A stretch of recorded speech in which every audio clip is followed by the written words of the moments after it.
घरबाट फोन आयो के राख त फोन राख हेलो म अफिसमा छु भन त गंगा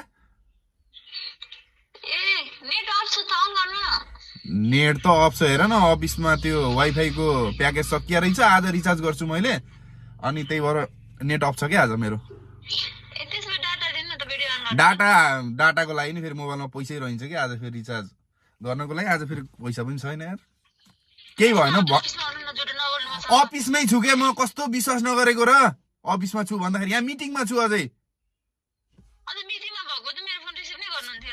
फेरि फोन रिसिभ गर्नुहुन्थेन प्रभु म अफिसमै छु अब कसरी विश्वास दिलाम के तिमीलाई विश्वास दिलाउँदा मेरो जिन्दगी जाने भयो त्यो उसा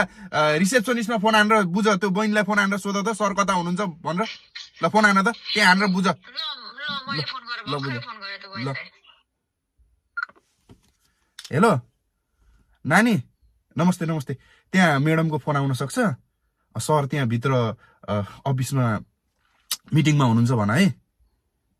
ल ल केही हुन्न कुरो मिलाएर बोल न त्यही भित्र हुनुहुन्छ भन है ल ल म 2 घण्टामा आउँछु ल राख त ल ल